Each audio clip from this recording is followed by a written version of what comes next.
एक हलचल भरे शहर में रोजमर्रा की जिंदगी की उथल पुथल के बीच सारा नाम की एक महिला रहती थी। सारा ने अपनी नौकरी पर अथक परिश्रम किया और गुजारा करने के लिए संघर्ष किया।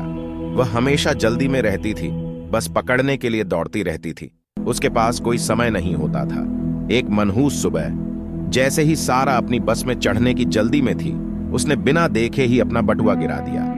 वह जमीन पर गिर गया और सारा अपने नुकसान से अनजान होकर अपने रास्ते पर चलती रही। इसी बीच उसी सड़क के कोने पर जॉन नाम का एक बेघर आदमी बैठा था। जॉन का जीवन निरंतर संघर्षमय रहा था और वह जीवित रहने के लिए अजनबियों की दया पर निर्भर था। जैसे ही वह वहां बैठा, उसकी नजर उस बटुए पर पड़ी जो सारा ने गिरा दिया था। बटुए को अपने लिए लेने के अवसर का लाभ उठाने के बजाय जॉन ने उसे उठा लिया। उसने इसे खोला, सारा की पहचान पाई और एक निर्णय लिया जिससे उन दोनों का जीवन बदल जाएगा। जॉन ने बटुआ उसके असली मालिक को लौटाने का फैसला किया। जॉन ने सारा का पता लगाया और उसे बटुआ सौंप दिया। सारा आश्चर्यचकित थी और जॉन की ईमानदारी और दयालुता के लिए बहुत आभारी थी। उसने उसके साथ बातचीत शुरू की और उनकी बातचीत के माध्यम से उसे जॉन की कठिन परिस्थितियों और उसके द्वारा प्रतिदिन सामना की जाने वाली चुनौतियों के बारे में पता चला। जॉन की निस्वार्थता से प्रेरित होकर सारा नियमित रूप से उससे मिलने जाने लगी।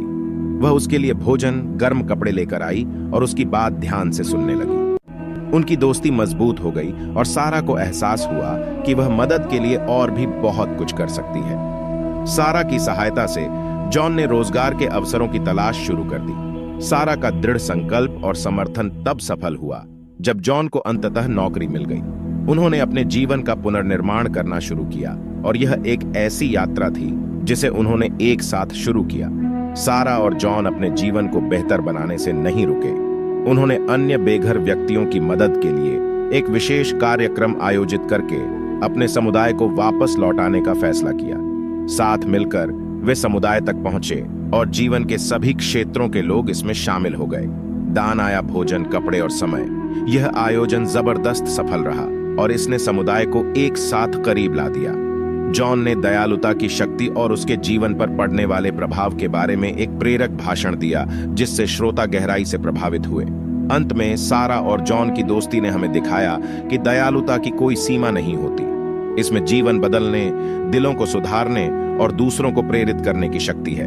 उनकी कहानी हमें याद दिलाती है कि दयालुता का एक सरल कार्य हमारे व्यस्त जीवन के बीच भी सकारात्मकता की लहरें पैदा कर सकता है जो हमारी कल्पना से कहीं आगे तक पहुंचती है। तो अगली बार जब आपको दयालु होने का अवसर मिले तो सारा और जॉन की कहानी याद रखें। खुद वह बदलाव बने जो आप दुनिया में देखना चाहते हैं और जो कुछ भी आप करते हैं उसमें दयालुता का अभ्यास करें। यह एक तरंग प्रभाव है जो दुनिया को हम सभी के लिए एक बेहतर जगह बना सकता है।